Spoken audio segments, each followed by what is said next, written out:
আলহামদুলিল্লাহ ইন্নাল হামদালিল্লাহ নাহমাদুহু ওয়া নাস্তাঈনুহু ওয়া নাস্তাগফিরুহু ওয়া নাউযু বিল্লাহি মিন শুরুরি আনফুসিনা ওয়া মিন সাইয়্যাতি আ'মালিনা মান ইয়াহদিল্লাহু ফালা মুদিল্লা লাহু ওয়া মান ইউদ্লিল ফালা হাদিয়া লাহু ওয়া আশহাদু আল্লা ইলাহা ইল্লাল্লাহু ওয়া আশহাদু আন্না মুহাম্মাদান আবদুহু ওয়া রাসূলুহু আউযু বিল্লাহি মিনাশ শাইতানির রাজীম বিসমিল্লাহির রহমানির রহিম ظهر الفساد في البر والبحر بما كسبت أيدي الناس ليذيقهم بعض الذي عملوا لعلهم يرجعون আলহামদুলিল্লাহ, সকল প্রশংসা সেই আল্লাহ সুবহানাহু ওয়া তাআলার প্রতি, যিনি আমাদেরকে সব সময় যখন যেই হালতে রাখেন ভালো রাখেন। কেননা আমরা যদি চিন্তা করি ছোটোখাটো কোনো দুঃখ কষ্টে, যে আমি কষ্টে আছি, একটু ব্যথা পেলে বা একটু কিছু হলে আমি কষ্টে আছি, এই চিন্তা করে যদি আমি মনে করি আমি আসলে বিপদে আছি, তাহলে আমাদের নজর দিতে হবে আমাদের চেয়ে বেশি বিপদে কে আছে। আমরা এখানে উপস্থিত যারা আছি কম বেশি সবাই কোনো না কোনো ছোটোখাটো প্রবলেমের মধ্যে, সমস্যার মধ্যে থাকি। কারো শরীরে হাতে পায়ে ব্যথা, কারো অর্থনৈতিক প্রবলেম, কারো পারিবারিক সমস্যা ইত্যাদি। কিন্তু যদি আমরা চিন্তা করি যে ফিলিস্তিনের মানুষগুলা কিভাবে আছে, আমরা যদি চিন্তা করি উইঘুরের মানুষগুলা কিভাবে আছে, আমরা যদি চিন্তা করি যে মায়ানমারের যে রাখাইন প্রদেশে আমাদের রোহিঙ্গা মুসলিম ভাই বোনেরা কীভাবে আছে, আমরা যদি চিন্তা করি এইভাবে, এবং আমরা আরও যদি চিন্তা করি যে আমেরিকার লস অ্যাঞ্জেলেসের মানুষগুলা কিভাবে আছে, এই ধরনের চিন্তা ভাবনা করলে আমরা অবশ্যই শুকরিয়া আদায় করতে পারবো ইনশাআল্লাহ। আমরা জেনে থাকব যে কোনো একজন মনীষী, তার তিনি একজন ছিলেন, বিখ্যাত ব্যক্তি ছিলেন, ইসলামী ব্যক্তিত্ব। তো তার বিভিন্ন মজলিসে যাইতেন, দামি একজোড়া জুতা ছিল না, এজন্য তার মনে কষ্ট ছিল। তা তিনি মনে মনে আক্ষেপ করে বলতেছিলেন যে আল্লাহ, তুমি আমার এত সম্মান দিলা, এত মান দিলা, ইজ্জত দিলা, এত বড় বড় স্টেজে বসাও, কিন্তু আমার ভালো একজোড়া জুতা নাই। আমি একটা স্টেজে যাই বসি, কিন্তু আমার একজোড়া জুতা নাই, এই জুতা ছাড়া আমাকে যেতে হয় খালি পায়ে। অনেক আগের কথা। তো এই কষ্ট নিয়ে লোকটা যখন ঘর থেকে বের হয়েছে কোথাও যাওয়ার উদ্দেশ্যে, যে রাস্তায় যে দেখতেছেন যে এক লোকের দুইটা পা নাই, তো এইটা যখন দেখেছে তখন সে দ্রুত তার ভিতরে প্রতিক্রিয়া হয়েছে, তার বিবেকের মধ্যে দংশন হয়েছে। সে দ্রুত ফিরত দৌড়ে ঘরে আইসা কান্না করতে করতে আল্লাহর দরবারে একটা সেজদা দিয়া লুটাইয়ে পড়ছে এবং কান্না করে বলতেছে, আল্লাহ, একজোড়া জুতার জন্য আমার মন খারাপ, অথচ তোমার এমনও বান্দা আছে যাদেরকে তুমি পাওই দেও নাই। আমার তো দুইটা পাও অন্তত আছে। আজকে আমি বিখ্যাত ব্যক্তির যদি দুইটা পা না থাকতো, তাহলে তো আমার আজকে ওই স্টেজে যাইয়া পা ছাড়া বসতে হইতো। এজন্য আমরা সকলেই পড়ি সুবহানাল্লাহ, আলহামদুলিল্লাহ। আল্লাহ সুবহানাহু ওয়া তাআলা আমাদেরকে যখন যেই হালতে রাখে, আমরা কেউ যেন না বলি যে আমি কষ্টে আছি, আমি বিপদে আছি, আমি সমস্যার মধ্যে আছি। সমস্যা আল্লাহ সুবহানাহু ওয়া তাআলার পক্ষ থেকে মুমিনদের জন্য পরীক্ষা, আর সীমালঙ্ঘনকারী কাফের যারা, তাদের জন্য হয়েছে গজব, লানত। অতএব আমরা মুমিন যারা আল্লাহর বান্দা, তারা আমরা সমস্যা থাকলে কেউ জিজ্ঞেস করলে আমরা বলবো, ভাই কেমন আছেন? আমরা বলবো আলহামদুলিল্লাহ। আল্লাহ যেভাবে রেখেছে আল্লাহর দরবারে লাখো কোটি শুকরিয়া আদায় করি। তবে আমার একটা প্রবলেম চলতেছে বা ইত্যাদি ইত্যাদি, আপনি এরপরে পার্সোনালি তাকে বুঝাই বলেন আপনার সমস্যার কথা। ছোট্ট একটা কষ্টের কারণে আগেই বলার দরকার নাই যা রে বাবা আর বইল না, আমি এই সমস্যায় আছি। এক ভুর উপস্থাপন করলেন আপনার সমস্যা, আল্লাহর শুকরিয়া আদায় না করে যদি এইভাবেই উপস্থাপন করতে থাকেন, আমরা করতে থাকি, তাহলে এটা যদি মন খারাপ করতে থাকি তাহলে এটা প্রকারান্তরে আল্লাহর উপরে মন খারাপের নামান্তর শামিল। আজকে দেখেন, আমি পবিত্র কোরআনুল কারীমের যে আয়াতটা পাঠ করেছি এটা আমাদের এই সপ্তাহের জুমার খুতবার আলোচ্য বিষয় ছিল। সূরা আর রুমের 41 নম্বর আয়াতে আল্লাহ সুবহানাহু ওয়া তাআলা বলেন, জহারল ফাসাদু ফিল বাররি ওয়াল বাহরি বিমা কাসাবাত আইদিন নাস। জলে এবং স্থলে মানুষ যা পায় এটা হচ্ছে তাদের কর্মফল। আমরা যেটা পাই এটা আমাদের কর্মের ফল।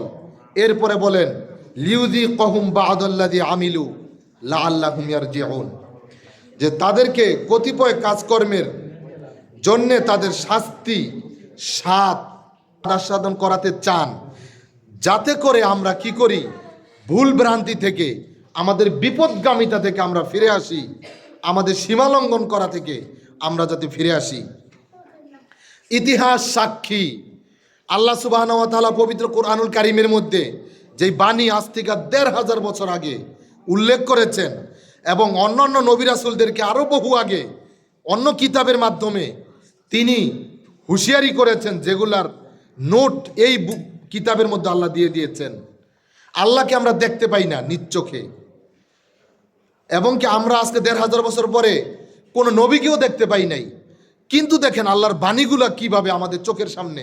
এরপরেও যদি আমাদের, বিশেষ করে যারা নাস্তিক, আমাদের যে সমস্ত ভাইয়েরা নাস্তিক, যারা সীমালঙ্ঘনকারী বা ইসলামকে নিয়ে তুচ্ছ তাচ্ছিল্য করে কথা বলে, তাদের প্রতি বিনীত অনুরোধ থাকবে আমাদের যে এই জিনিসগুলা দেখে আমাদের অন্তত শিক্ষা নেওয়া উচিত।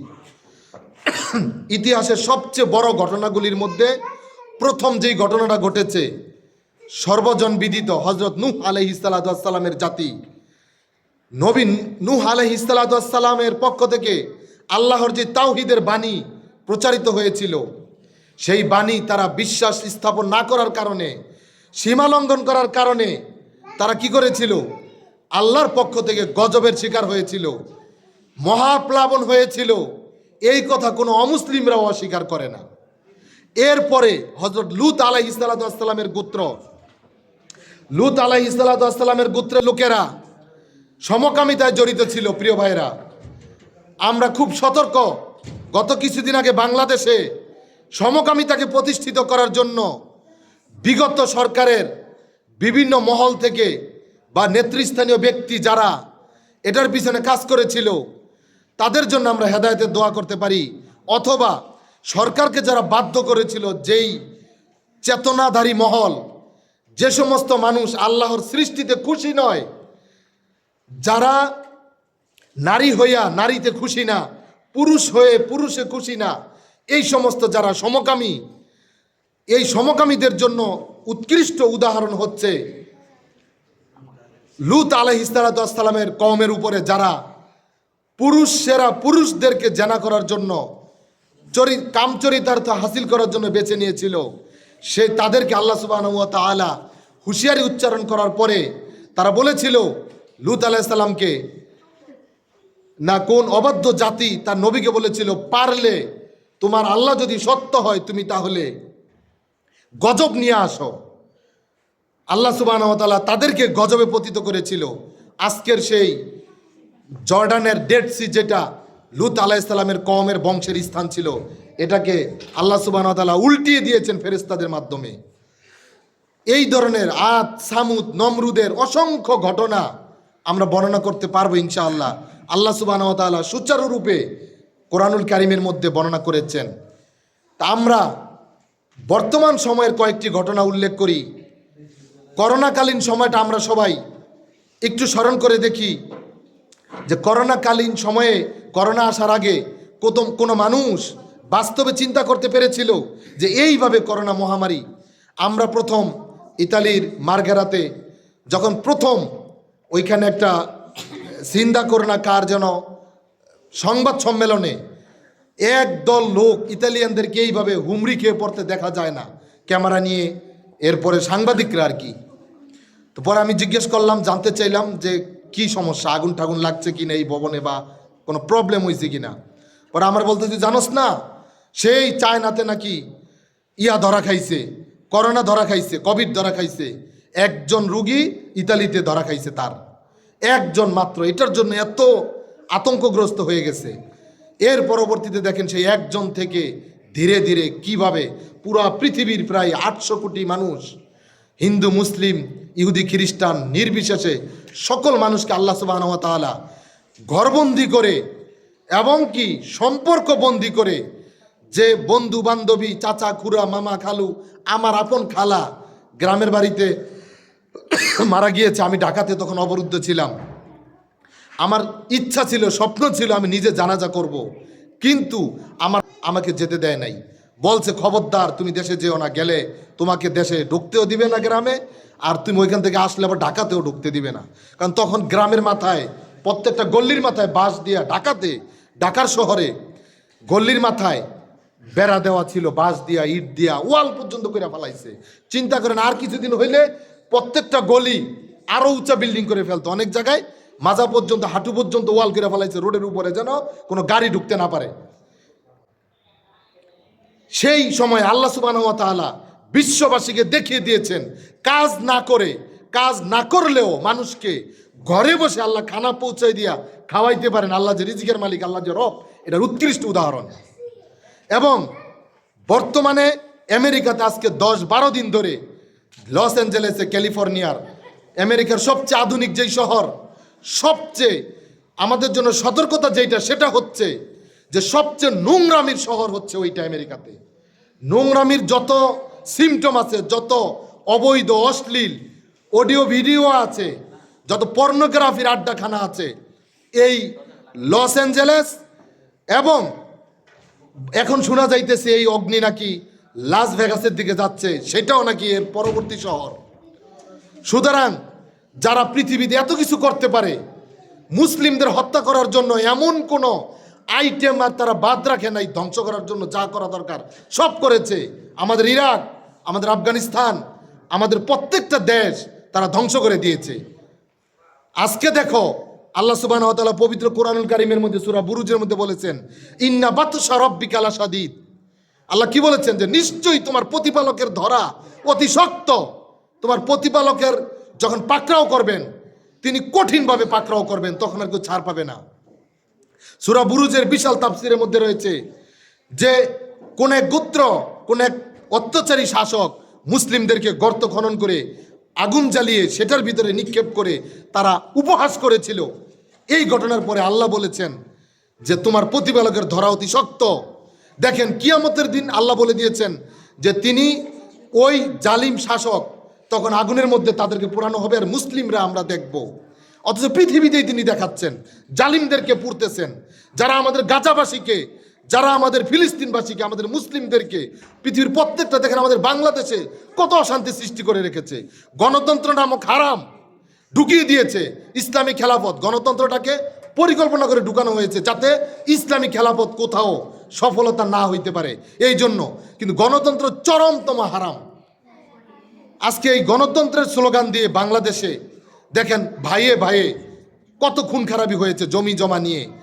এক দল এই দলের, এক দল ওই দলের। এই গণতন্ত্র না থাকলে, দলাদলি না থাকলে যেভাবেই হতো একটা দেশ ভালো চলতো। আমি মনে করি, আমার জ্ঞান মনে করে, আমি যতটুকু বুঝি, আমাদের বাংলাদেশ এবং মুসলিম দেশগুলা যে গণতন্ত্র, এদের চেয়ে অন্তত যে সমস্ত দেশে রাজতন্ত্র আছে, আমি রাজতন্ত্র সমর্থন করি না, কিন্তু এদের চেয়ে ওদের নোংরামি কম। এই মারামারি, কাটাকাটি, হানাহানি, গুম খুন, ঘুষ, দুর্নীতি কম। তাকায় দেখেন। তো যাই হোক, আল্লাহ সুবহানাহু ওয়া তাআলার কাছে আমরা অনুরোধ করব, আমরা দোয়া করব, তিনি যেন আমাদেরকে এই লানত থেকে যেন বাঁচান। কেননা যদি এই বিশ্ববাসী তাওবা না করে, অন্যায় থেকে ফিরে না আসে, অপকর্ম থেকে ফিরে না আসে, তাহলে এই আগুন হয়তো আর থামবে না। যেভাবে ছড়াচ্ছে আজ পর্যন্ত থামানোর কোনো ক্ষমতা নাই। নিজেদের দেশে একটি আগুন নিবানোর ক্ষমতা নাই, তারা মুসলিমদেরকে ধ্বংস করার জন্য, হত্যা করার জন্য উঠে পড়ে লেগেছে। আল্লাহ সুবহানাহু ওয়া তাআলা আমাদেরকে সকলকে হেদায়েত দান করুন, এবং যে সমস্ত জালিম, অত্যাচারী, কাফের, খ্রিস্টান, ইহুদিরা রয়েছে, যাদের কপালে হেদায়েত নাই, আল্লাহ তাদেরকে ধ্বংস করুন, সমূলে বিনষ্ট করুন। আমরা বলি আমিন। ওয়া আখিরু দাওয়ানা আলহামদুলিল্লাহি রাব্বিল আলামিন। আসসালামু আলাইকুম ওয়া রাহমাতুল্লাহ।